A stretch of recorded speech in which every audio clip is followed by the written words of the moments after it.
Itong kwentong maririnig ninyo ay hango sa mga totoong pangyayari. Ibinahagi ito ng isa sa ating mga tagapakinig na itago na lamang natin sa pangalang Doming. Naganap ito noong taong 2001 sa isang baryo sa Cebu.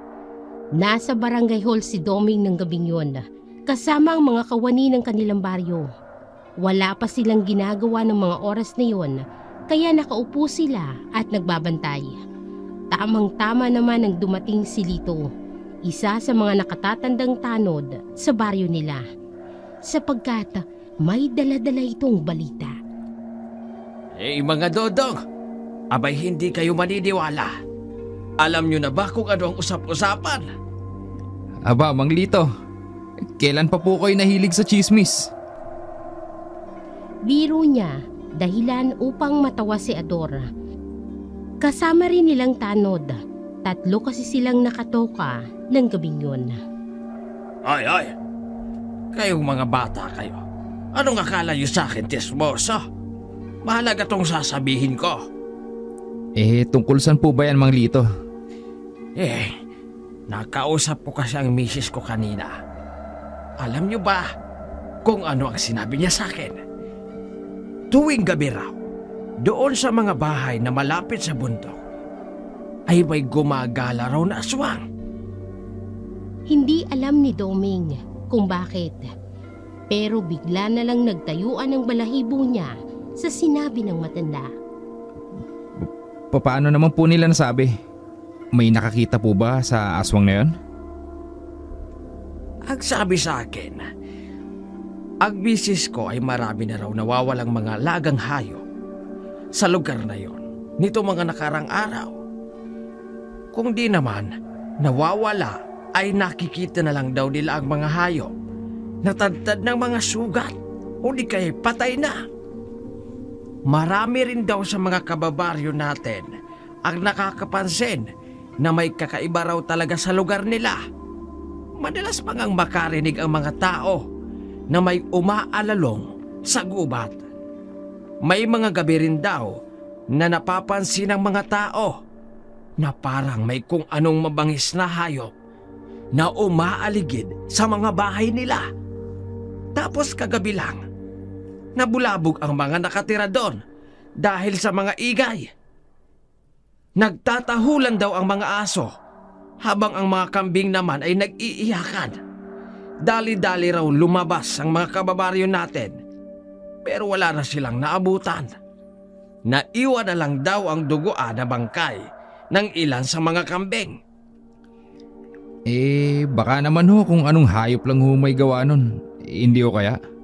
Agad naman na umiling ang matanda. Mapahayop o aswang man ay kailangan pa rin nating hanapin at patayin yon. Mahirap na at baka may kababaryo pa tayong mapahamak. Marami pa namang mga bata ron. Kaya nababahala na nga ang mga tao rito sa atin. Tama po kayo, Mang Lito. Nakakabahala nga po mga sinabi nyo. Kailangan po nating ipaalam ang bagay na yun kay Kapitan. Hindi na kailangan, Dodong. Nakausap ko na si Kapitan kanina at pumayag naman siya sa naisip ko. Alam nyo ba kung paano natin mahahanap ang aswang na sinasabi ng mga tao? Puntahan daw natin si Mang Gustin. Sabi ng asawa ko, ay nakaengkwentro daw niya mismo ang aswang. Pwede siyang makatulong sa atin. Kung ganun po, kumilos na po tayo.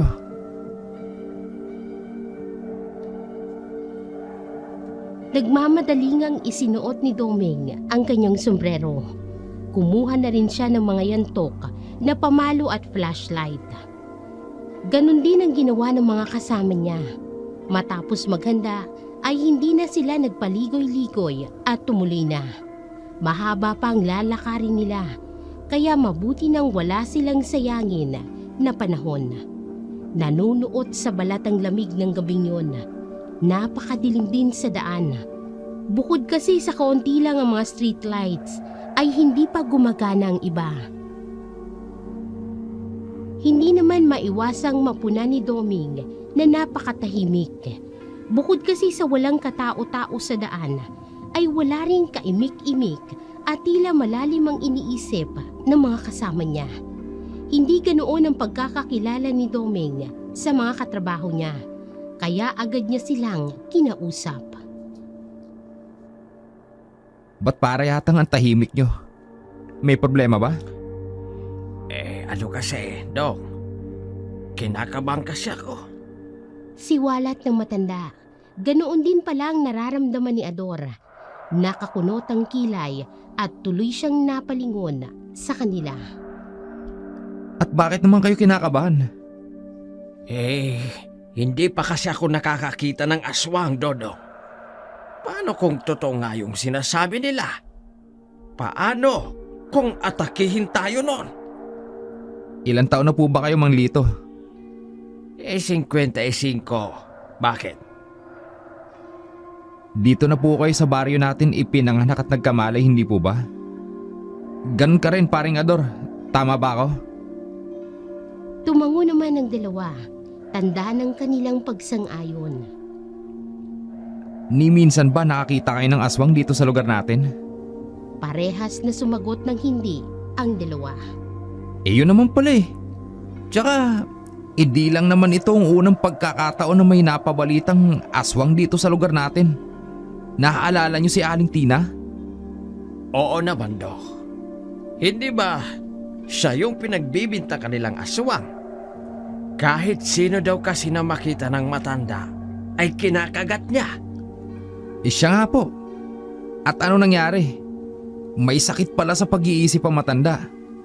Mabuti na lang at naipagamot nila kaya naagapan. Tama ka nga, Dok. Kaya wag na po kayong mag-iisip ng kung ano-ano. Sigurado naman po ko na may iba't ibang mas kapani-paniwalang dahilan sa kung ano ba talagang naggagambala sa mga kababaryo natin. Nagkatinginan na lamang ang dalawa, pero hindi pa rin nagsalita. Tila hindi pa rin kumbinsido ang mga kasama niya. Pansin pa nga ni Doming ang pag-aalinlangan sa kanilang mga mukha, kaya itinuloy na lang niya ang paglalakad. Hindi naman nagtagal ay nakarating din sila sa lugar na paakyat na ang lupa. Malapit roon ang bahay ni Mang Gusting, ganoon din ang bundok. Dumadami na ang mga damo at nagtataasan naman ang mga puno sa paligid. Nang walang ano-ano'y umalingaw-ngaw ang isang nakakahindik na alulong. Mga Dong, narinig niyo ba yon? Napalunok na lamang si Doming ng mga sandaling yun. Para kasing may kakaiba sa alulong na yon na hindi maipaliwanag. Halos takasan na nga ng lakas ang mga paa niya. Samantalang ang dibdib niya ay unti-unti namang bumibilis ang tibok. Bagamat pinilit niya pa ring lakasan ang kanyang loob. Daw, sabi ng mga tao, nakakarinig daw sila ng mga alulong katulad nun. Hindi kaya yun na ang aswang? Shhh! Huwag po kayong maingay, Mang Lito. Baka yun na nga ang aswang na sinasabi nila. Kinikilabutan na nga ako, Dodong. Anong gagawin natin? Mang Lito, huminahon muna po kayo. Paano naman ako hihinahon, Dodong? Kung totoo nga ang aswang na yon, ay tsak na wala tayong kalaban-laban doon. Tinatakot niyo lang po ang sarili mo, Mang Lito. Baka naman kung kaninong aso lang ang narinig natin. Hindi, Dong! Hindi lang basta ordinaryong aso yon. Tingnan mo ang mga bisig ko. Nagtatayuan ang mga balahibo. Ganito na lang po. Hanapin na muna po natin kung saan nagmumula yung tunog na yun. At nang makasiguro tayo. Nako, Dong! Mapanganib yung iniisip mo. Mabuti pa siguro, umalis na lang tayo habang may pagkakataon pa. Hindi ba't kayo na po itong nagsabi sa akin na kailangan nating hanapin at patayin ang nilalang na yun? Sinabi ko ba yun? Mang Lito naman eh. Kailangan po nating gawin to. Kasama to sa tungkulin natin bilang tanod. At para maiwasan na may mapahamak sa mga kabaryo natin. Tayo lang pong inaasahan ng mga tao. Pero Dong, mukhang walang balak na makinig ang matanda sa kanya. Si Ador na lang ang hiningan niya ng tulong. Subalit maging ito ay nagdadalawang isip din. Wala na talaga siyang ibang maaasahan ng mga oras na yon. Sige, maiwan na lang kayo rito. Ako na ang titingin. Sigurado ka ba yan sa balak mo, Dodong? Tumango lamang si Doming at kumilos na. Kung hindi pa niya kasi gagawin ng sandaling yon, ay baka tuluyan na siyang maduwag. Daw, mag-iingat ka. Hawak ang pamalo sa isang kamay at ang flashlight sa kabila ay dahan-dahan niyang nilapitan ang mga nagtataasang mga puno sa lugar. Bawat hakbang ay siya namang paglakas, hindi lang ng kabog ng dibdib ni Doming, pati na rin ang kanyang alinlangan. Gayunpaman, alam ni Doming na kailangan niyang gawin ang kanyang trabaho.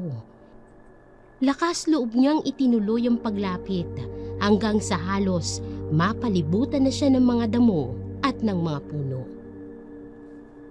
Anong nakita mo dyan, Dong? Pilit niyang inilawan lahat ng mga puno at mahabang damong naroon, pero wala naman siyang napansin na kakaiba. Dong! Ayos ka lang ba? Magsalita ka naman! Akma na sanang babalik si Doming dahil alam niyang nag-aalala na ang mga kasama niya. Ngunit bago pa niya magawa yun, ay saka naman may nahagip ang ilaw ng kanyang flashlight. Isang matanda. Magulo ang buhok nito at maputla ang muka. Pero ang tumatak talaga sa isip niya ay ang paraan ng pagtingin. Nakatitig kasi ang matanda sa kanya ng masama. Gamit ang bilog at malalaki nitong mata na animoy napupuno ng galit. Halos lumugtaw pa nga ang tibok ng puso niya ng mga sandaling yun. Subalit bago pa siya may magawa o may masabi, ay bigla na lamang tumakbo ang matanda palayo. Sandali lang po! Sigaw niya. Subalit sa halip na tumigil, ay lalo pang binilisan ng matanda ang pagtakbo. Hanggang sa dumiretso ito sa likod ng isang malaking puno. Sinubukan naman ni Doming na habulin ng matanda. Ngunit nang makalapit na siya sa puno, ay bigo na siyang makita ito. Hindi niya alam kung papaano, pero naglaho na lamang ang matanda na parang bula. Pagbalik ni Doming, ay agad niyang ipinaalam sa mga kasama niya ang kanyang nakita. Nagsikunot pa nga ang noo ng mga ito. Talaga, Dong. May nakita kang matanda ron. Opo, kitang-kita po ng dalawang mata ko.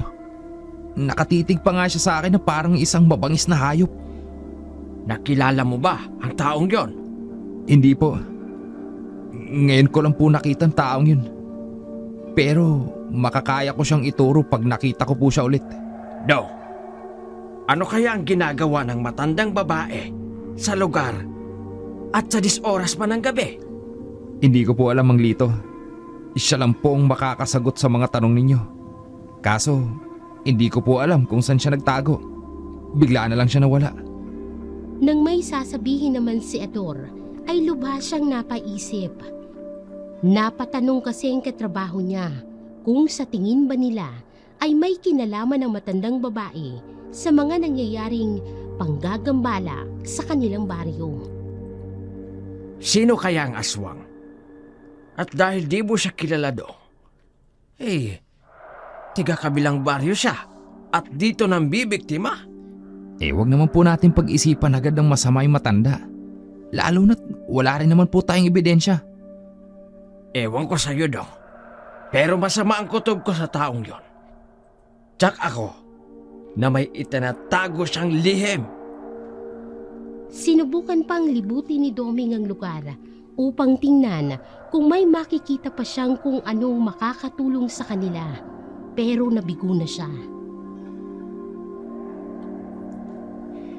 Anong balak mo ngayon, Dong? Ipapaalam ba natin kay Kapitan ang tungkol dun sa matanda? Wag na po muna. Ituloy na lang po natin ang pagpunta sa bahay nila Mang Gustin. Total, yun naman po talagang pakay natin. Kagyat na ngang inumpisahan ni Doming ang paglalakad at baka magbago pa ang isip ng mga kasama niya. Pagkatapos ng ilang minuto, ay narating na din nila ang isang lumang bahay na gawa sa kahoy at may silong sa baba. Mag-aalas 9 pa lang ng gabi ng mga oras na yon, kaya hindi naman nagtagal ay napagbuksan sila ng pinto at tumambad sa kanila ang isang matabang lalaki na nasa 50 na ang edad. Magandang gabi, paring Gusten.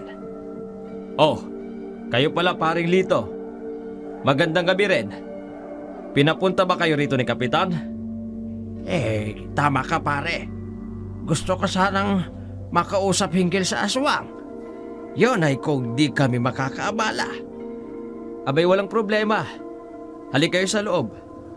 Nang makapasok sila, ay nag-utos pa si Mang Gusting sa anak nito na ipagtimpla sila ng kape. Hindi na nila tinanggihan yon. Kailangan din nila yon para maiwasan nilang antukin dahil roronda pa sila mamaya. Paring Gusten, hindi na kami magpapaligoy-ligoy pa. Pwede mo bang sabihin sa amin kung ano ang nalalaman mo sa aswang? Alam nyo naman na siguro ang mga nangyari dito sa lugar namin at sa mga kapitbahay ko. Opo, ang sabi po sa amin, nakainkwentro nyo raw po yung aswang. Totoo po ba yun? Totoo. Hanggang ngayon nga, kinikilabutan pa rin ako. Maalala ko lang ang mga nangyari ng gabing yon. Talaga po? Pwede nyo po bang sabihin sa amin kung kailan at papaano? Ganito, makinig kayo. Nagkayayaan kasi kami ng mga kainuman ko at ng mga katrabaho ko kaya ginabi na ako ng uwi. Naglalakad ako noon ng mag-isa. Sa daan nang makarinig ako ng parang may umaangil. Nagpalinga-linga ako para hanapin, pero wala naman akong nakita. Ipinagsawalang bahala ko lang. Marami na kasi akong nainom kaya ang akala ko, guni-guni ko lang. Pero hindi pa ako nakakalayo nang marinig ko ulit ang pag-angil. Sa pagkakataong yon, mas malakas na. Para bang isang mabangis na hayop na may balak na atakihin. Tapos po? Takot na takot ako ng mga oras na yon. Ang lakas na nga ng kabog ng puso ko. Tapos naninigas na naman ang mga binti ko, kaya hindi ko na maihakbang. Hanggang sa may bigla na lang lumabas sa mga puno na malahalimaw na nilalang. Ano pong nilalang? Hindi ko rin alam kung ano. Sa tanang buhay ko, noon pa lang ako nakakita ng ganong klase ng nilalang. Ano pong itsura ng nilalang na sinasabi nyo? Ang ulo nun ay parang isang kambing na walang sungay. Malalaki rin ang mga ngipin at pangil ng nilalang na yon. Tapos ang kulay ng balat nun ay kasing itim ng isang panike. Mahahaba rin ang mga kamay at matatalas na kuko. Ang unahang paa naman ay maiksi. Samantalang ang binti sa hulihan ay mahahaba. Kaya nakayuko ang tindig. Halos sumayad na nga sa lupa ang ulo nun . Matutulis din ang tainga ng halimaw at mahaba naman ang buntot na pwede na ngang ipanghampas na parang latigo. Pero ang tumatak talaga sa isip ko ay ang bilog na bilog at kulay dugo ang mga mata nun. Sigbin! Isang sigbin ang nilalang na yon. Ang sabi nila ay alaga raw yun ng mga aswang. Halimaw na alaga ng mga aswang? Napakahirap namang paniwalaan ang sinasabi nyo, Mang Lito. Ay nako, Dok. Bata pa kasi kaya wala ka pang nalalaman. Pero marami na akong narinig sa mga kwento tungkol sa halimaw na yan. Kaya nakasisiguro ako na sigbin nga ang nakita ni paring Gusten. Ano pong sunod na nangyari? Nung lumabas na ang aswang, parang hindi ko na alam ang gagawin ko. Noon pa lang kasi ako nakakita ng ganong halimaw. Animoy kampo ng kadiliman ang nilalang na yon. hindi naman ako makatakas. Kahit anong ang pilit ko na ihakbang ang mga paa ko, hindi ko talaga magawa. Para na akong naubusan ng lakas hanggang sa tumitig na nga sa akin ang aswang. Nanlamig ang buo kong katawan kung tingnan kasi ako ng halimaw. Para bang balak niya akong gawa ng masama. Tapos, biglang yumuko ang aswang, gaya sa aso. Saka tumakbo gamit ang mga kamay nito at paa. Sinugod ako. Sa takot ko nga'y, wala na akong nagawa kundi ang mapasigaw. Ano po nangyari? Paano po kayo nakaligtas? Nung sumigaw na ako, saka naman kumaripas palayo yung aswang. Parang natakot yata. Mabuti na lang po't hindi po kayo napano. Kaya nga, ang akala ko nga ay katapusan ko na nun. Maswerte lang ako at di ko pa yata oras. Nang matapos ng magkwentong matanda, ay naalala naman ni Doming ang nangyari kanina. Kaya nagbakasakali rin siyang magtanong. Siya nga pala ho, Mang Agustin. Nitong mga nakarang araw po ba, may napapansin po kayong matandang babae na umaaligid dito sa inyo? Wala naman, bakit? Wala naman po. Kalimutan nyo na lang po. Maraming salamat po pala sa tulong nyo, Mang Agustin. Babalitaan na lang po namin kayo. O sige, walang problema. Pagkalabas pa lang nila ng bahay, ay bukang bibig na agad ni Ador ang mga narinig nila. Damang-dama niya nga ang takot dito. Papaano'y kay Mang Agustin na mismo nang galing na sinugod dito ng aswang at muntik na siyang gawa ng masama. At kung nangyari yun sa matanda, ay hindi malabong mangyari din yun sa kanila. Naku mga dong, anong gagawin natin? Kung sigbin nga ang gumagala rito sa lugar natin ay hindi natin kaya yon. Sigurado po ba kayo, Mang Lito? Nasigbin nga po ang nakaengkwentro ni Mang Agustin? Naku dong, walang duda. Narinig mo na ba ang sinabi ni Paring Agustin, hindi ba? Tungbang-tugma sa mga kwento sa akin o ng lola ko. Ganun po ba? Huwag mong sabihin na hindi ka pa rin naniniwala sa aswang. Ano pa bang patunay ang kailangan mo? Hindi naman po sa ganun, Mang Lito. Naniniguro lang po. Ay, ewan ko talaga sa'yo daw. Hirap talaga si Doming na paniwalaan na aswang nga ang sumasalbahe sa mga alagang hayop sa lugar nila. Ngunit hindi niya inaasahan ang mangyayari sa gabi ng Martes. Doon na tuluyang nagbago ang isip niya. Malalim na ang gabi ng mga oras na yun, kaya napakamot na lamang si Doming ng ulo nang siya'y maalimpungatan. Napakaingay kasi sa labas ng kanyang bahay. Ang mga aso kasi ay kangkang ng kangkang. Dali-dali ngang bumangon si Doming at sumilip sa bintana. Pero dahil madilim sa labas ay wala siyang nakita. Gayunman ay hindi pa rin tumigil ang mga aso at tila wala silang balak na patulugin. May pasok pa naman siya sa trabaho kinabukasan, kaya hindi nagdalawang isip na lumabas si Doming. Subalit nang pupuntahan niya ng ingay, ay siya namang paghina ng iyak na animoy unti-unti nang nanghihina.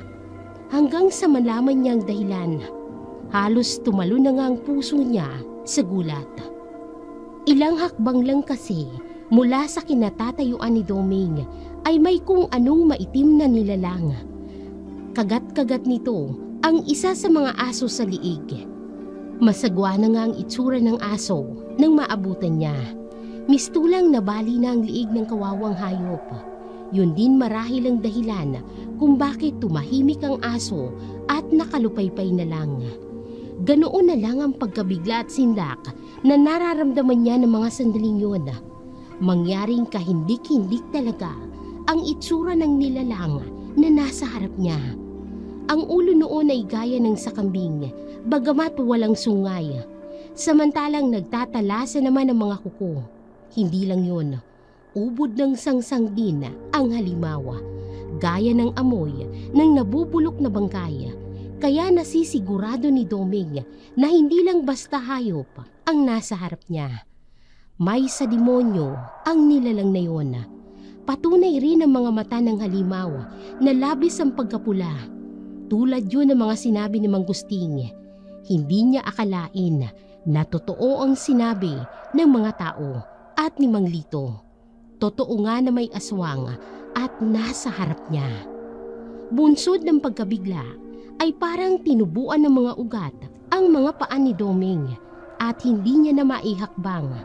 At dahil nakatayo lang siya malapit sa sigbin, ay hindi maiwasang mapansin din siya ng halimaw. Agad na nga nitong binitawan ng aso at umangil sa kanya. Kung di sapat ang nakakakilabot nitong ungol upang tumulin ang mga kabog sa dibdib niya, ay nakalantad na rin ang marami nitong malalaking ngipin na may tumutulo pang dugo. Nagngingit-ngit na ang sigbin dahil yata sa panggagambala niya sa pagkain nito. Gusto na sana ni Doming na kumaripas ng takbo ng mga sandaling yon.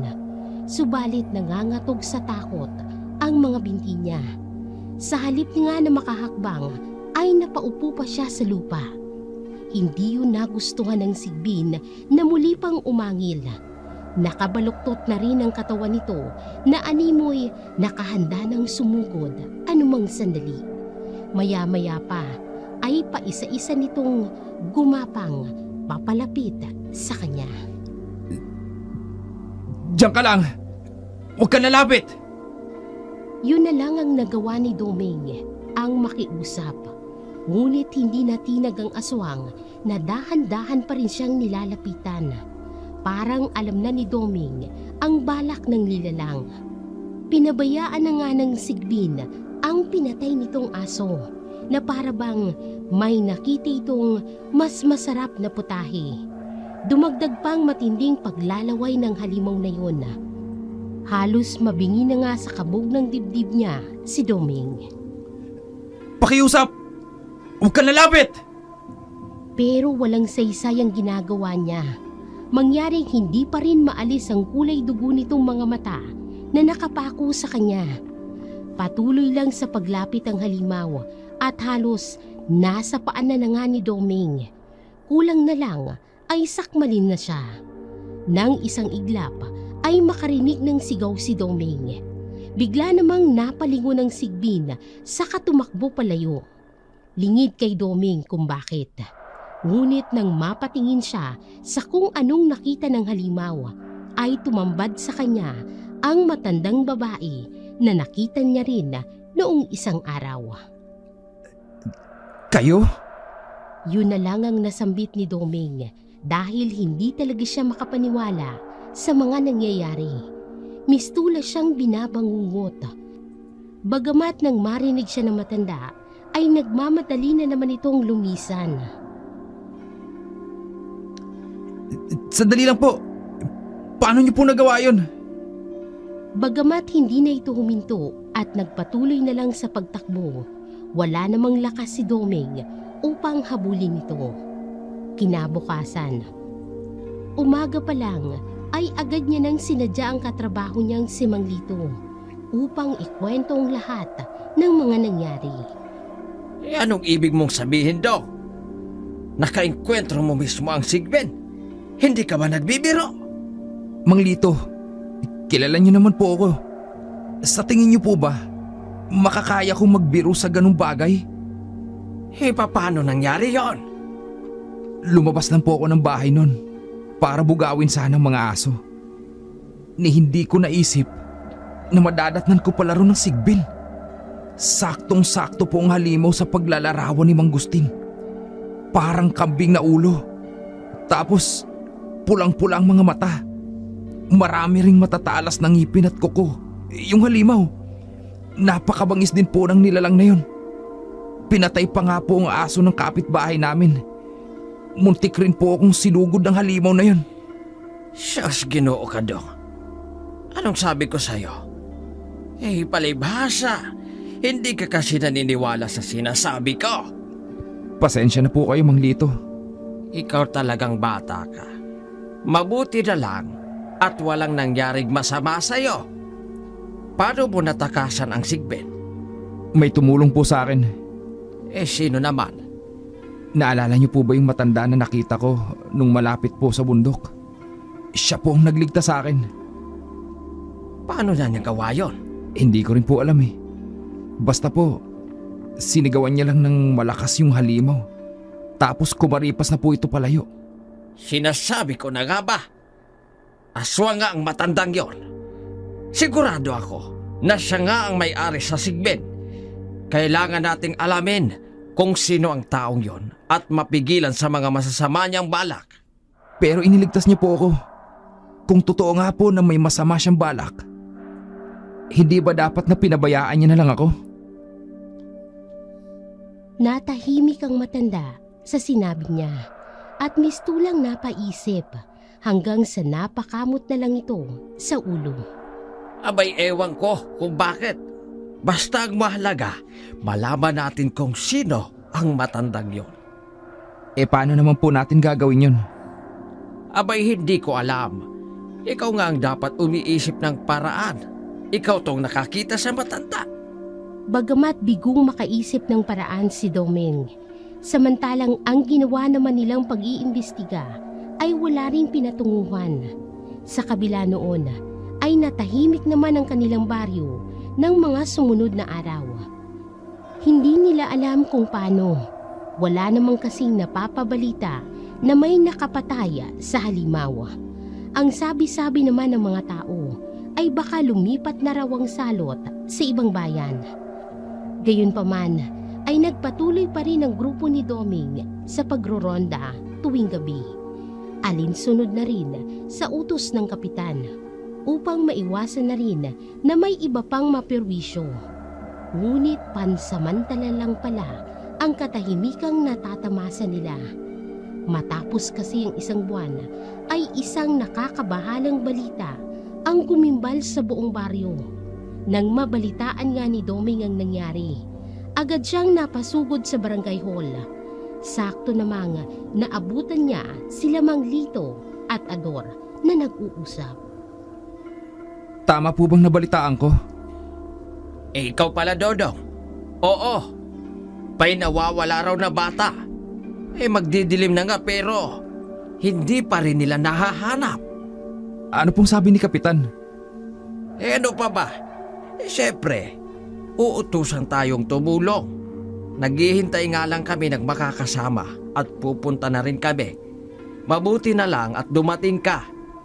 Saan daw po huling nakita ang bata? Doon daw malapit sa bundok. Ang sabi ng nanay ng isa sa mga bata, naglalaro lang daw ang mga bata ng taguan.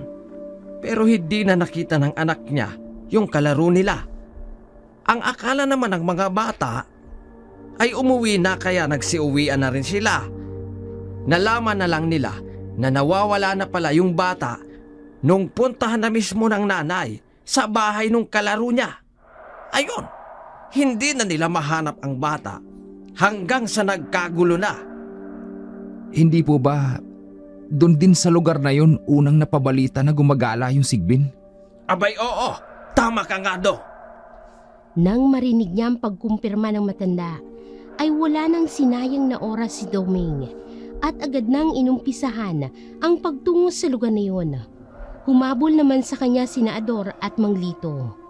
Ayaw niya sanang mag-isip ng masama pero hindi niya maiwasan. Pag nagkataong kasi na naroroon pa rin ang halimaw ay maaaring atakihin nito ang bata. Ang mas masama pa ay baka ito palang dahilan kung bakit nawawala ang bata. Nang makarating sila sa mga kabahayan malapit sa bundok, ay naabutan nilang napakaraming tao na nagtitipon-tipon sa lugar na iyon. Naroon din ang nanay ng bata na umiiyak. Hindi na nga ito makausap ng maayos. May ibang tao naman sila na nakapagsabi sa kanila na wala na rin daw balita, bagamat patuloy lang ang mga tao sa paghahanap. Dapat ay tutulong na din sila sa paghahanap, pero hindi pa man nila magawa dahil walang tao roon na may alam sa gubat. Hindi nga mapakali si Doming. Kailangan na po nating tumulong. Naku, Dodong, mapanganib yung iniisip mo. Hindi naman natin kabisado ang gubat. Hindi naman po pwedeng tubungangalan tayo rito. Mahalaga po ang bawat segundo. Basta hindi, Dong. Huwag kang matigas ang ulo mo. Nakita niyo naman po kung paano mag-aalala si Lourdes, di ba? Hindi po ba kayo naaawa sa nanay na bata? Kasalanan din naman kasi ng babaeng yon. Bakit kasi hindi niya binabantayan yung anak niya? Mang Lito, hindi po itong oras para magsisiyan. Kung tutulong na po tayo, mas mapapabilis ang paghahanap sa bata. Paano kung tayo naman ang mawala ron sa gubat? Didagdag pa tayo sa mga problemahin ng mga tao. Dahil may punto si Mang Lito, ay wala nang nagawa si Doming kung hindi ang maghintay. Ngunit halos kalahating oras na silang nakatayo pero wala pa ring nangyayari. Mang Lito, Ador, hindi na po ako maghihintay. Pupunta na po ako. Sas Ginoo. Oy, sige na ka. Ang ibig sabihin niyo po ba, Oo, sasamahan na kita. Alangan naman na pabayaan na lang kita na mag-isa ron. Kasalanan ko pa kung mapahama ka. Pati na rin si Ador ay nagdesisyon na samahan sila. Laking pasasalamat nga ni Doming na pinagbigyan siya ng mga katrabaho niya. Bagamat hindi pa man sila nakakalayo, ay marami na agad silang reklamo. Ako, Dong! Ang dami namang lamok dito. Tad-tad ng pantal ang mga kamay ko. Ang kati-kati ba? tiisin niyo na lang po, Mang Lito. Isipin niyo na lang po, para ito dun sa bata. Ano pa nga ba? Sandali pa lamang silang naglalakad, ngunit mabilis na naging masukal ang paligid. Nagtataasan na mga puno at nagkakapalan naman ang mga damo. Sobrang dilim na din ng lugar na yun. Kung wala nga siguro silang mga dalang flashlight, ay mistula na silang mga bulag doon na nangangapa sa kadiliman. Mahaba-haba na rin ang kanilang nilakad. Kanina pa rin sila sumisigaw, ngunit tanging mga tunog lamang ng kuliglig at ng ibong panggabi ang naririnig nilang sagot. Pero wala pa ring balak na sumuko si Doming. Doon naman po tayo magpunta. Naku, Dok. Malayo na tong napuntahan natin. Baka maligaw na tayo pag pumunta pa tayo ron. Sige na po, Mang Lito. Baka sakaling naroon po sa bandang yun yung bata. Paano kung wala? Tsaka napapagod na rin ako. Kanina pa tayo naglalakad. Kanina pa nga ako nangangati dito. Sige na po, Mang Lito. Hindi, Dok. Huwag kang ang makulit. Maging si Ador ay sang-ayon sa matanda, kaya wala na siyang nagawa. Dahil dalawa na yun laban sa isa. Ngunit nakaisip naman ng paraan si Doming. Ako na lang po tutuloy doon. Hintayin niyo na lang ako rito. Kita niya ang pagsalungat ng reaksyon ng dalawa. Mangyaring napailing si Mang Lito at si Ador naman ay napakamot ng ulo. Sus, Ginoo ka talagang bata ka. Bahala ka na nga sa gusto mo. Tinanggap yun ni Doming bilang pagsang-ayon, kaya sinimulan niya ng puntahan ang natanaw niyang lugar. Maingat niyang pinili ang kanyang bawat hakbang, lalo na't wala na siyang ibang kasama at hindi sapat ang maliit niyang flashlight upang mailawan ang madamong daan. Pinakahuli sa mga naisin niyang mangyari ay ang mapahamak pa siya. Hanggang sa nagkaroon naman ng bungang katigasan ng kanyang ulo. May naaninag kasi siyang kahel na ilaw mula sa harapan niya. Nang tingnan niyang maigi, ay nalaman ni Doming na nanggagaling pala ang ilaw sa isang maliit at lumang bahay. Dali-dali ngang bumalik si Doming upang ipaalam ang kanyang nakita sa mga kasama. Mang Lito, Ador, meron po akong nakita. Talaga? Nakita mo ba ang bata? Hindi po. Iba po ang nakita ko. Pero baka makatulong yun sa paghahanap natin. Sus! Ano naman? May nakita po akong maliit na bahay sa bandang ron po. Baka po may tao ron na pwede natin pagtanungan. Pumayag naman ng dalawa, kaya agad na silang nagtungo roon. Hindi naman sila nahirapan Dahil sa pagitan kasi ng mga damo ay may landas na gumuhit patungo sa matandang bahay na gawa sa kahoy at pawid. Abay, akalain mo nga naman. Hindi ko alam na may nakatira pala rito. Sino po kayo nakatira dyan? Malay ko ba? Ngayon lang ako nakarating dito eh. Alamin na lang po natin. Kaagad naman na tumawag ng tao si Mang Lito. Medyo natagalan pero napagbuksan din naman sila ng isang matanda. Subalit nang masilayan ni Doming ang taong nagbukas ng pinto ay siya ring pagsakop sa kanya ng kilabot. Maayong gabi po, nanay. Bakit? Anong kailangan ninyo? Natulala na lamang si Doming, bunsod ng pagkabigla, ni hindi kasi sumagi sa isip niya na ang matandang yun pala ang makikita niya roon. Yun ang kahina-hinalang matanda na nagligtas sa kanya mula sa sigbin. Ang lakas na nga ng kabog ng dibdib ni Doming, lalo na nang mapatitig ito sa kanya. Malalim ng gabi. Alam niyo bang nakakaistorbo kayo? Nagpapahinga na ako. Pasensya na ho kayo, nay. May gusto lang po kaming itanong. Tungkol saan? May nawawala po kasing bata. Itatanong lang sana namin kung may nakita ba kayo na nagawi sa lugar na ito. Wala. Mabilis na naging sagot ng matanda. Parang gusto nito na umalis na sila agad sa bahay niya. Ganun po ba? Kung wala na kayong sasabihin, maaari na kayong umalis. Opo. Salamat po. Hindi pa nga natapos si Mang Lito sa pagpapasalamat, ngunit pinagsarhan na agad sila ng pinto. Napilitan na rin silang umalis. Anong sinabi ko sa'yo, do? Di wala rin tayong napala. Nasumbatan pa tayo ng matanda. Abay, napakasungit pa naman. Pasensya na po kayo, Mang Lito. Ayos ka lang ba, dong? Parang namumutla ka yata. Masama ba ang pakiramdam mo? Wala po ito. Huwag niyo po akong alalahanin. Minabuti na muna ni Doming na ilihim sa mga katrabaho niya ang tungkol sa matanda, lalo na't naniniwala si Mang Lito na aswang nga ang taong yun. Pero dahil sa mga nalaman niya ngayon, ay dumami pa ang mga tanong sa isip niya. Hindi niya rin maipaliwanag, ngunit kakaiba talaga ang pakiramdam niya sa matanda. Dahil lumalalim na ang gabi, ay nagpasya na silang bumalik. Mabuti na lamang at nahanap na pala ang batang nawawala.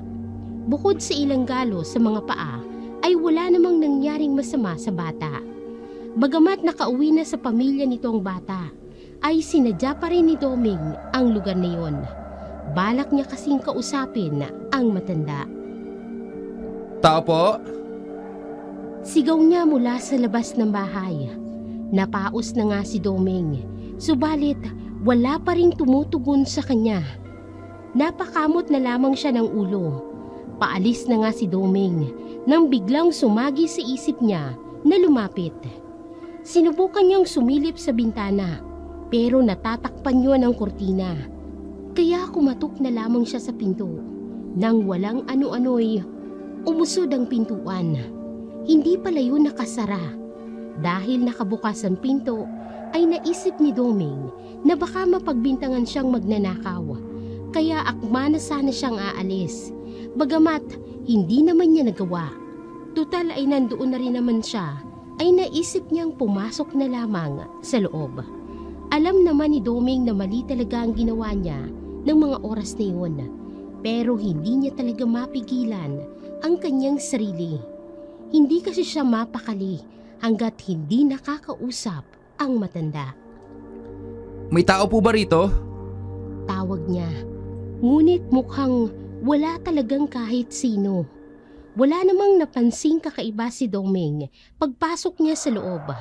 Ang mga gamit din sa bahay ay nakaayos, maliban lang sa isang tasa ng kape na naiwan sa lamesa. Walang hiya-hiya niyang nilibot ang buong bahay, pero bigo pa rin siyang makita ang matanda. hanggang sa may nakita siyang isang silid. Hindi niya alam kung ano ba ang pumasok sa isip niya, pero kaagad niyang pinasok ang kwarto. Hindi inaasahan ni Doming ang madadatnan niya roon. Napalunok na nga lang si Doming. Sa silid na yun kasi na maliit lang at walang bintana, ay naabutan niya ang kung ano-anong mga bagay na ginagamit lamang sa mga ritual o orasyon. Sa isang estante nga, ay napansin niya ang mga nakalagay na botelya na hindi niya matukoy ang laman na likido. May maliit ding lamesa. Sa taas noon ay nakatayo pang natunaw ng itim na kandila. Nakapatong din doon ang isang lumang libro. Masaya na pinakiramdaman ni Doming, subalit nang makita niya ang libro ay hindi niya naawat ang kanyang sarili na agad itong binuklat. Puno ng sulat ang libro, kaya lang ay hindi niya mabasa. Dahil noon pa lang siya nakakita ng ganong klase ng lingwahe. Ngunit nang ibaba niya ang libro, ay may bagay naman na agad ding pumukaw ng atensyon ni Doming. Isang malaking banga na gawa sa luwad. Pwede na ngang kumasya sa loob noon ng isang tao. Akmang tatanggalin na sana ni Doming ang takip na kahoy ng banga nang may marinig siyang nagsalita. Ano sa tingin mo ang ginagawa mo? Mistulang nahulog ang puso ni Doming sa pagkabigla. Nasa likuran pala niya ang matanda. Kayo lang pala, Nay. Tinakot niyo naman po ako. Ang kapal naman ang mukha mong pumasok sa pamamahay ko nang walang pahintulot. Alam mo bang pwede kitang kasuhan sa ginawa mo? Pasensya na po kayo. Gusto ko lang po sana kayong makausap. Ano po palang laman ng malaking tapayan na ito? Umalis ka na. Ngayon na! Galit nitong utos. Hinawakan din siya ng matanda sa damit at hinila ng malakas, palabas ng silid. Kulang na nga lang ay punitin nito ang suot niya. Sandali lang po, Nay. Nakikiusap po ako sa inyo. Kailangan ko lang po talaga ng tulong ninyo. Ginagawa ko lang naman po ang lahat ng ito para sa baryo. Abay, tarantado ka. Wala. Kahit anong gawin mo, wala kang mapapala sa akin. Lalo pa ngang nagalit ang matanda at pinagtulakan siya palabas. Bigla na din siya nitong binantaan. Subukan mo lang na ipagsabi ang mga nakita mo. Kung dati hinayaan pa kitang mabuhay, sa susunod ay hindi na. Dahil sa narinig niyang sinabi ng matanda, ay wala na ngang nagawa si Doming kung hindi ang umalis. Huwag ka nang babalik! Sa kabila ng paglayo, ay hindi pa rin maalis sa isip ni Doming ang mga nakita niya sa lugar na yun. At alam niya kung sino ang dapat niyang puntahan. Madali naman niya itong natagpuan sa kanilang barangay hall. Mang Lito, pwede ko po ba kayong makausap sandali? Nako, Dok. Kung mangungutang ka lang ay wag na. Wala din akong pera. Tsaka madami pa akong kailangang bayaran. Itatanong ko lang po sana kung may iba pa po kayong nalalaman tungkol sa mga sigbin. Aba yun lang naman pala. Oo naman. Hindi mo na itatanong. Ang lola ko ay tubong Iloilo. Kaya marami siyang naikwento sa akin tungkol sa mga aswang. Bakit ba gusto mong malaman? Tumigil naman na ang mga paggagambala ng sigbin. Basta po, saan po ba nagmumula ang mga sigbin? At paano sila nagiging alaga ng mga aswang? Ang sabi ng lola ko, may alaga raw na hayop ang mga aswang na siyang papatayin ng mga ito upang ialay sa orasyon. Paanong orasyon po? May libro daw na ginagamit ang mga aswang na naglalaman daw yon ng samut-saring mga dasal na siyang pantawag sa masasamang espiritu. Sasambitin daw nila ang mga dasal kasabay ng pagpapainom sa mga hayop ng dugo ng tao. Yun daw ang nabubuhay sa sigbin. Pero sa umaga ay patay pa ang sigbin. Kaya itatago raw muna nila ang halimaw sa isang malaking banga. Pero sa gabi, pagkabuhay ng sigbin, ay maghahanap na yun ng sariwang dugo. Madalas, sa mga hayop o kung di naman sa tao. Pwede rin daw silang utusan ng aswang sa kahit anong nais nilang ipagawa. At dahil nga gawa yon sa masamang espiritu, kaya napakabangis. Kinilabutan si Doming sa mga sinabi ni Mang Lito. Nagsitayuan pa nga ang lahat ng balahibo niya sa katawan. Sa bilis na rin ang tibok ng kanyang puso. Noong mga sandaling yun, ay malakas na ang kutob ni Doming na ang matanda nga ang may kagagawa ng lahat at ang sigbin na alaga nito ang siyang lumusob sa kanya at pumerwisyo sa kanilang baryo. Sa kabila noon ay wala pa rin siyang sapat na ebidensya upang mapanagot ang matanda. Mang Lito, may ipagtatapat po ako sa inyo. Pero ipangako po ninyo sa akin na wala muna po kayong ibang pagsasabihan o wala muna po sanang makakaalam na iba. Abay, oo naman, Dok. Pwede mo akong pagkatiwalaan. Ano po kasi, ang totoo po, nakilala ko na po kung sino yung matandang pinaghihinalaan natin na aswang. Ay, totoo ba yan, Dok? Bakit ngayon mo lang sinabi? Gusto ko lang po sana kasing matiyak. Pero dahil po sa mga sinabi ninyo, malakas na po ang kutob ko na tama nga pong hinala natin. Kung gayon, narito pa rin sa lugar natin ang may-ari ng sigbin. Tama po. Abay, sino siya? At saan siya nakatira? Siya po yung matandang nakatira sa gitna ng gubat. Siya yun? Yung masungit na matanda? Siya yung nakita mo nung gabing nagroronda tayo? Siya rin yung nagligtas sa'yo? Siya nga po. Sa katunayan po, pinuntahan ko po siya kaninang umaga lang. Gusto ko kasi siyang makausap. Kaso wala po siya nung pagdating ko. Sakto namang nakabukas lang po yung pinto ng bahay niya. Kaya pumasok ako sa loob. Tapos? May nakita po akong silid. Hindi ko po alam kung bakit. Pero kakaiba pong pakiramdam ko sa silid na yun. Kaya pinasok ko. Doon ko na po nakita yung mga kandila sa mesa. Tapos may libro na may kung anong nakasulat na hindi ko maintindihan. Tapos meron din pong malaking banga. Ayun na ka. Nandoon nakatago ang sigbin. Anong ginawa mo daw? Bubuksan ko pa lang po sana yung banga. Pero naabutan na po ako ng matanda. Nagalit tuloy siya sa akin. Pinagbantaan niya rin po ako. Nako, Dodong.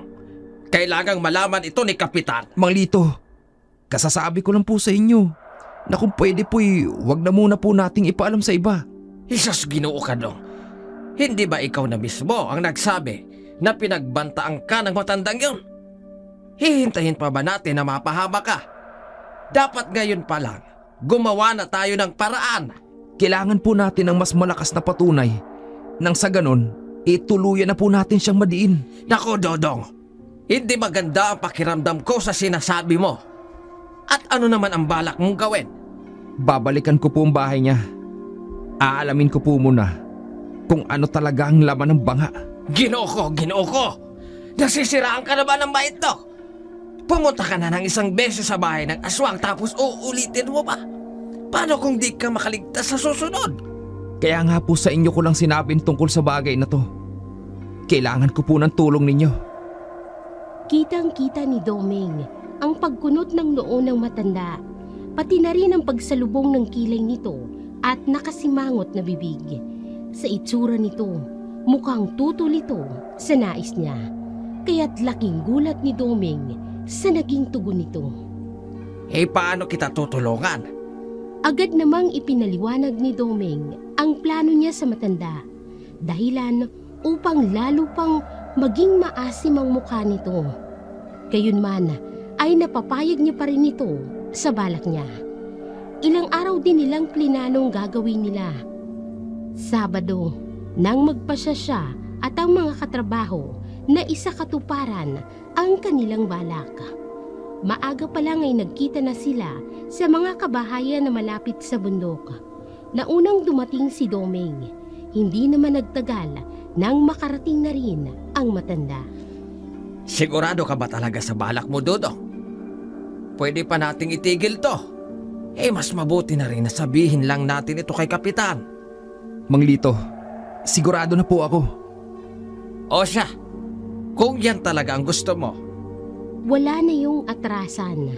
Sayang naman kasi ang dala nilang sako na siyang paglalagyan niya na sana ng sigbin.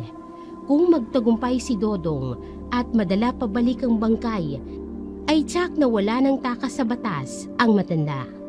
Pinabaunan niya si Mang Lito ng supot ng asin at bawang sa bulsa. Proteksyon niya sakaling hindi umayon sa plano nila ang mangyari. Walang kalahating oras ay nahanap na nila ang bahay ng matanda at naabutan nito sa labas na gumagawa ng panggatong. Tamang-tama yun upang simulan ang kanilang plano. Handa ka na ba, Dodong? Opo, handang-handa na. Sige, kikilos na ako. Mag-iingat ka, ha? Maraming salamat po, Mang Lito. Tumango lang si Mang Lito at lumabas sa pinagtataguan nilang damo. Dali-dali rin itong lumapit sa matanda. Maayong buntag sa inyo, Nay. Narinig niyang bati ni Mang Lito, kaya lang ay mukhang hindi yun nagustuhan ng matanda. Anong ginagawa mo rito?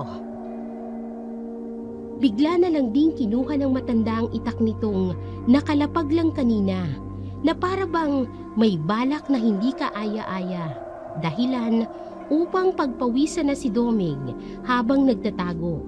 Hindi niya kasi inaasahan ang naging asta ng matanda. Minahon po kayo, Nay. Narito lang po ako upang ipaalam sa inyo na may tulong silang ibinibigay sa barangay. Papuntahin ko po sana kayo para kunin. Niloloko mo ba ako? Paano naman mangyayaring sinasabi mo? Hindi naman ako nakarehistro sa barangay ninyo. Lalo pang nagalit ang matanda. Kulang na nga lang ay sugurin nito si Mang Lito. Hindi na po kailangan, Nay. Kahit sino po ay pwedeng makatanggap doon. Ang kailangan lang po ay pumunta kayo mismo ron. Mabuti na lamang at huminaho naman ang matanda. Tila naniwala ito sa palusot na sinabi ni Mang Lito. Totoo ba yung sinasabi mo? Wala namang ganyan dati. Totoo po. Bagong panukala po kasi yun ang kapitan natin. Matagal-tagal din yung pinag-isipan ng matanda. Ngunit kalaunay, pumayag din ito. Sumama nga ito kay Mang Lito, paalis ng bahay niya. At nang hindi niya na makita ang dalawa, ay agad-agad na kumilos si Doming. Malaki at mabilis ang bawat takbang na dumiretso siya sa pinto. Malapit na nga sana siya nang walang ano-ano'y may lumitaw na aso mula sa isang gilid at kamuntika na siyang sinakmal. Napahawak na lamang sa dibdib niya si Doming, sanhi ng pagkabigla. Tuso pala ang matandang yun. Wala naman kasi ang aso na yun nung una siyang mapadpad sa bahay.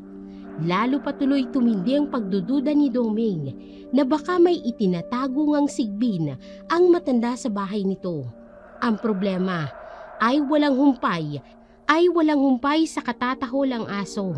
Kaya alam niya na hindi siya maaaring magtagal sa lugar na yun. Dahil walang daan sa harap, ay agad niyang inikot ang bahay. Nakakita naman siya ng pinto sa likod. Bagamat nakasarado yun, ay wala nang nagawa si Doming kung hindi ang dumaan sa bintana. Isang malaking butas lang naman ang bintana at wala namang harang. Ginagamitan lang din yon ng tukod. Kaya lang, may kataasan, kaya't kailangan niya pang talunin upang maabot. Bagamat nahirapan, ay nagawa pa rin ni Doming na dahan-dahang maiangat ang sarili niya pataas sa bintana hanggang sa makapasok na siya sa loob. Wala nang sinayang na sandali pa si Doming. Agad na pinuntahan ang silid at tulad noon ay naabutan niya pa rin ang parehong mga gamit na nakatago sa silid na yun. Naroon pa rin ang malaking banga na animoy naghihintay lang sa pagdating niya.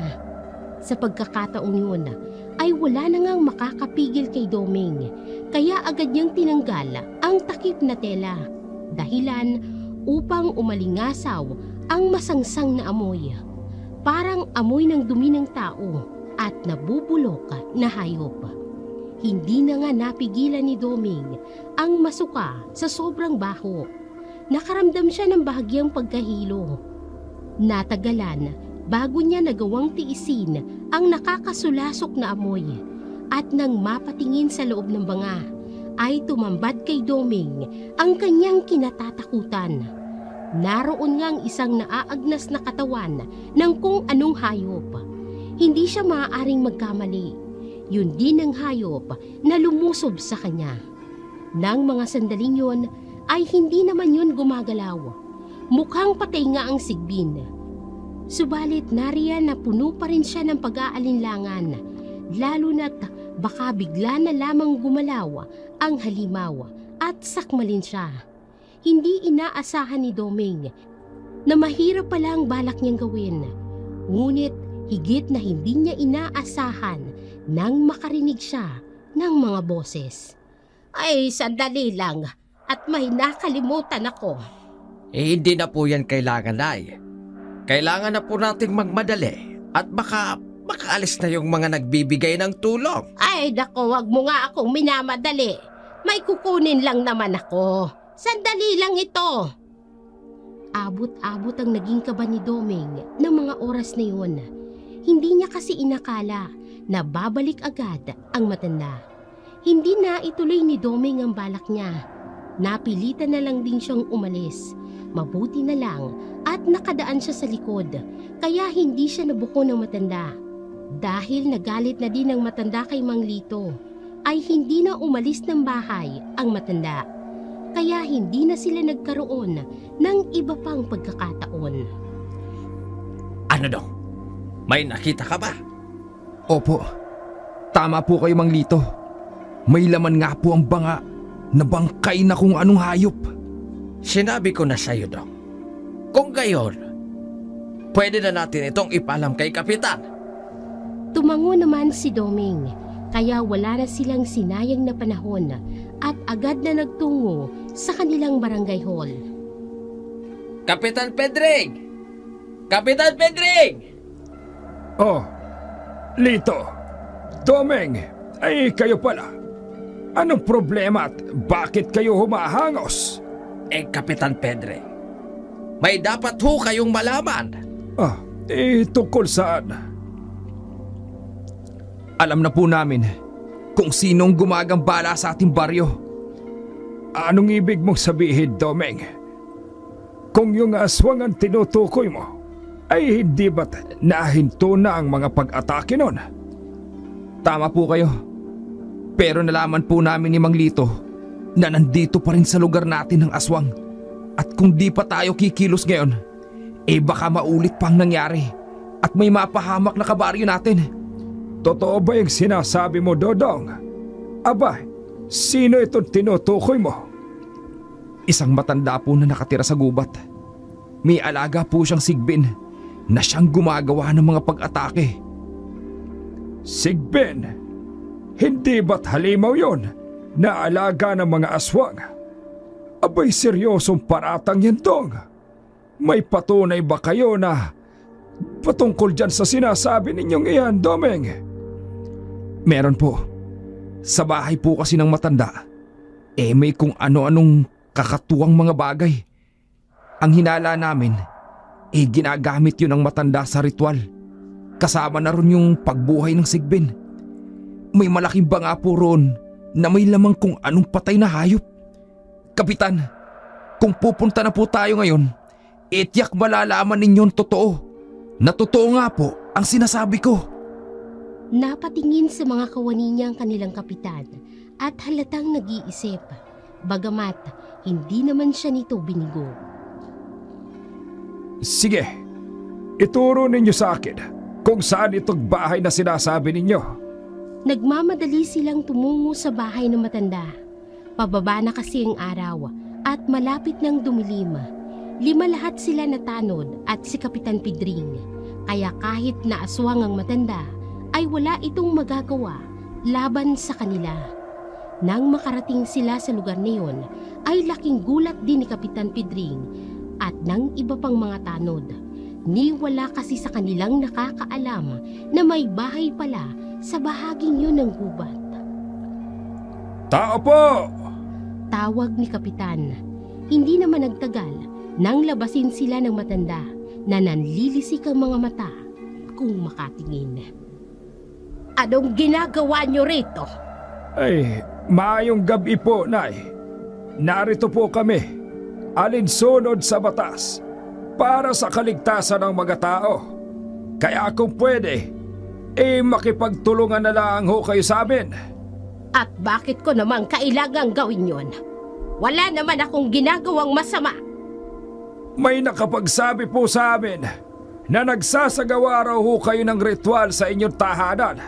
Ay totoo po ba yon? At sino naman ang nagsabi sa inyo ng kalokohang yan? Yang bang lalaking yan? Sabay turo kay Doming.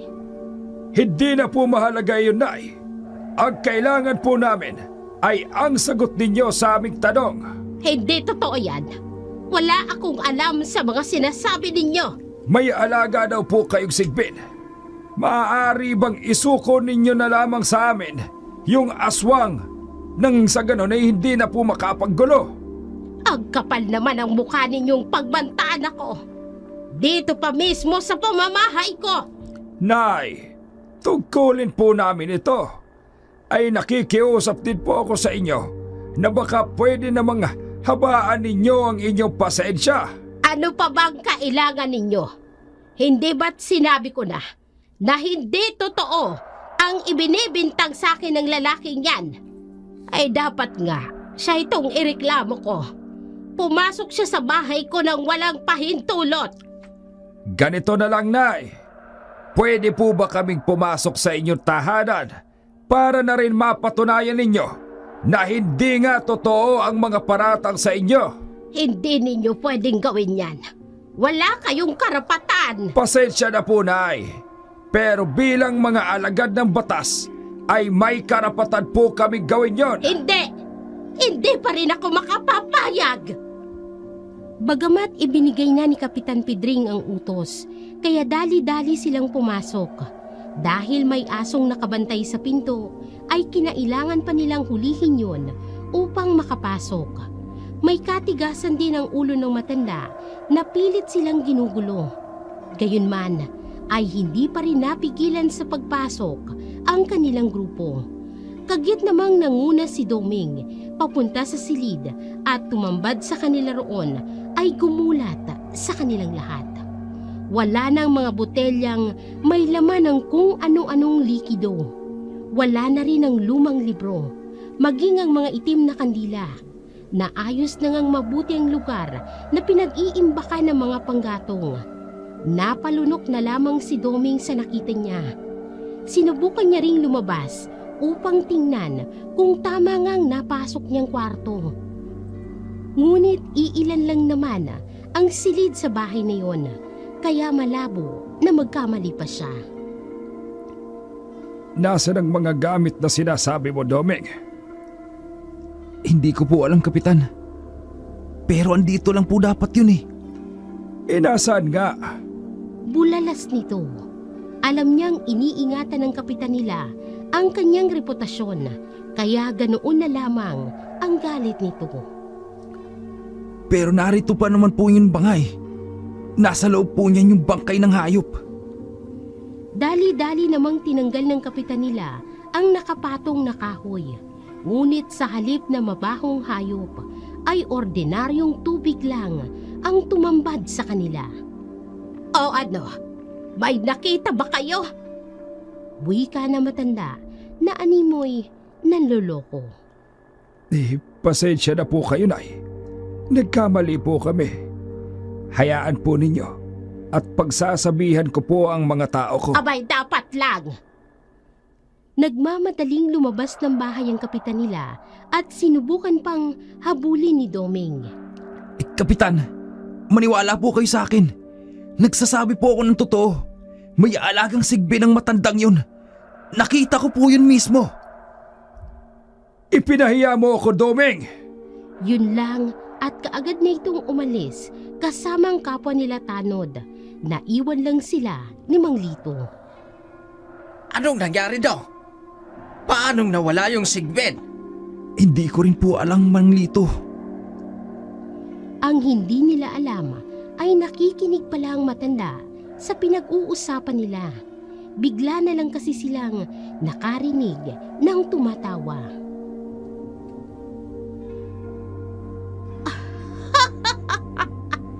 Agakala mo siguro'y maiisahan mo ko, Dog. Nagkamali ka ng binangga. Pagkatapos ay padabog na isinarado ng matanda ang pinto ng bahay nito. Kaya nagpasya na rin silang umalis. Kinabukasan ay maagang nagtungo sa barangay hall nila si Doming. Ngunit hindi niya nakita roon ang kanilang kapitan. Ang nandoon lang ay ang mga katrabaho niyang Tanod. Ipinaalam din ng mga ito sa kanya na labis daw talagang napahiya sa nangyari ang kapitan nila. Dahilan upang suspindihin na muna siya nito ng ilang linggo. Maswerte raw si Doming at hindi siya tuluyang natanggal sa trabaho. Bagamat sa kabila ng nangyari, ay desidido pa rin si Doming na mapanagot ang matanda. Hanggang isang gabi ay may nangyaring hindi inaasahan. Sariwa pa nga sa isip ni Doming ang mga nangyari ng panahong yun. Galing siya noon sa isang lamay, kaya may kalaliman na ang gabi. Ngunit siya ay pauwi pa lamang. Napakadilim ng paligid at napakatahimik nang walang ano-ano'y makarinig siya ng ungol, gaya ng isang mabagsik na hayop. Kaagad siyang napalingon at natunghayan sa likod niya ang sigbin na kumakaripas gaya ng isang kabayo. Akmang susugurin siya nito, kaya ganoon na lamang ang hilakbot na naramdaman ni Doming. Sigurado siyang ipinag-utos siya ng matanda. Tandang-tanda pa nga ni Doming ang mga banta nito. Kapag sinabi niya raw ang mga lihim nito, ay buhay niya ang magiging kapalit. Ngunit sa halip na sakmalin siya, ay bigla na lamang tumigil ang sigbin. Bagamat puno pa rin ng galit at nagngingit-ngit nitong mga ngipin, mukhang gumana ang proteksyon na itinuro sa kanya ni Mang Lito. Mabuti na lang at hindi niya nakaligtaang maglagay ng bawang sa bulsa. Ang akala ni Doming ay ligtas na siya, ngunit hindi pa pala. Nang isang iglap ay nakarinig siya ng naiibang ungol. Mas napupuot yun at puno ng kasamaan. Huli na rin para alamin niya kung saan ang gagaling ang tunog. Bigla na lamang kasing may pumalo sa kanyang likod.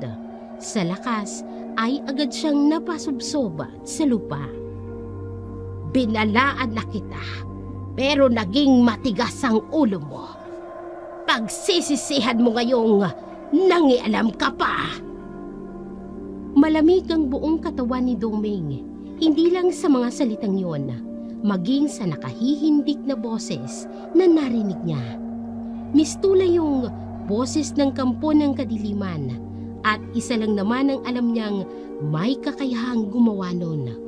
At nang mapaharap ay tumambad sa kanya ang isang kakakilakilabot na nilalang. Napakaitim ng balat, napakapangit ng muka at nagtatalasan na ang mga ngipin at kuko. Ngunit nakilala niya pa rin ang nanlilisik nitong tingin sa kabila ng nakahihindik nitong anyo. Kahit na nakaamban na lang ang panganib, ay nilakasan pa rin ni Doming ang loob niya at nagsalita. Ginagawa ko lang ang trabaho ko at tungkulin kong protektahan ang lugar namin laban sa katulad mong masamang nilalang. Isa kang hangal, Doming. Ang akala mo ba talaga magagawa mo kong pigilan? Gagawin kong... Hindi na natapos ni Doming ang sasabihin niya nang hampasin siya nito sa ulo. Napahalik ulit siya sa lupa. At ano sa tingin mong magagawa mo laban sa akin? Kung tutuusin nga, pwede kitang patayin noon pa lang. Sinubukan niyang lumaban. Dumukot pa nga si Doming ng asin mula sa kanyang bulsa na kanyang isinaboy sa halimaw. Bagamat imbis na masaktan ay nakangisi pa rin ang aswang. Nang kunin naman niya ang bawang at iharap sa aswang ay agad lang nitong pinalo ang kamay niya, kaya tumalsik palayo.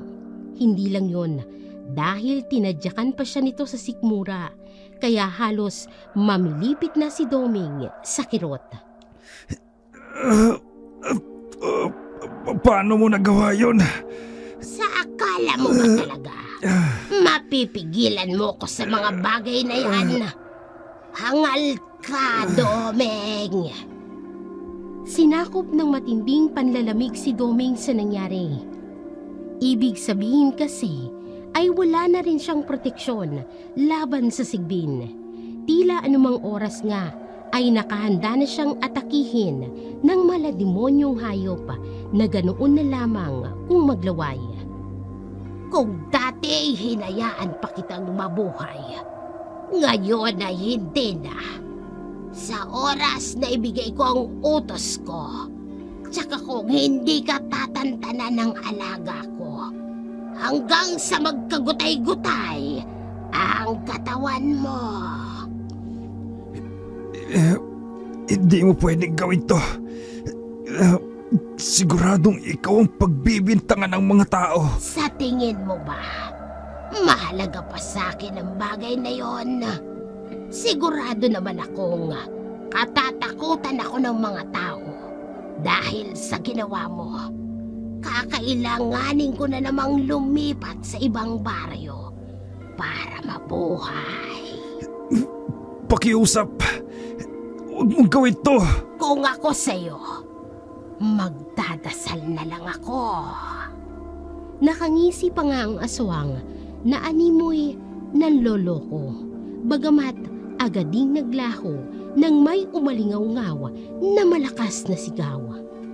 Sugod! At sa isang iglap ay naglabasan mula sa pagkakatago ang mga kabaryo ni Doming. Dali-dali rin nilang pinalibutan ng aswang at ang sigbin. 10 lahat na lalaki ang tumulong sa kanya. Bawat isa rin ay may mga hawak na sibat na gawa sa kawayan at pinatulis ang dulo o di kaya'y mga itaka. Inalalayan din siya ng mga kabaryo niya na makatayo. Ikaw! Halimaw! Sumuko ka na! Kung hindi, ay papatayin ka namin! Hindi! Hindi ako susuko sa inyo! Mamamatay na muna ako! Dahilan upang mauwi yun sa kaguluhan. Mabangis na lumaban ang sigbin sa kanila. Bagamat naibaon ang isa sa mga kabaryo niyang sibat sa likod nito. Dahilan upang unti-unti itong humina hanggang sa pagtulong-tulungan nila ang halimaw at mabawian nila ng buhay. Dahil sa nangyari ay napasigaw na lamang ang matandang aswang na siya namang naging pagkakataon ni Mang Lito upang maitarak sa matanda ang sibat sa tagiliran nito. Bagamat sa kabila ng natamong sugat ay nagawa pa rin silang takasan ng aswang. Pinabati kita, Dong. Akalain mong gumana ang naisip mo. Tama nga ang sabi mo na nagtago kami sa paligid tapos ipapain mo ang sarili mo para lumabas ang aswang. Mahusay ang plano mo, Dodong. Mang Lito, ba't naman po ang tagal bago po ninyo ako iniligtas? Muntik na po akong inatake ng aswang. Pasensya ka na, Dok. Hinintay pa kasi namin ang iba nating kabaro bago sumunod. Buhay ka pa naman, di ba? Kaunting galos lang ang nakuha mo. Upang masiguro na patay na nga ang sigbin, ay sinunog pa nila ito hanggang sa maging abo. At dahil napatunayan na tama siya, ay agad na sinadya ni Kapitan ang bahay ng matanda. Ngunit wala na silang inabutan. Bilang pag-iingat ay sinunog na lamang nila ang buong bahay nito. Ipinagtanong-tanong din nila sa kabaryo kung may nakakakilala ba sa matanda. Ngunit wala ni isa sa mga tao ang nakakakilala sa kanya. Wala ring nakakaalam kung paano nakarating sa lugar at tumira sa gubat at kung paano ito natuto sa masamang orasyon. Kailanman ay hindi na rin nakita ni Doming ang matanda. Hindi na rin naulit pa ang panggagambala ng masasamang nilalang sa kanilang baryo.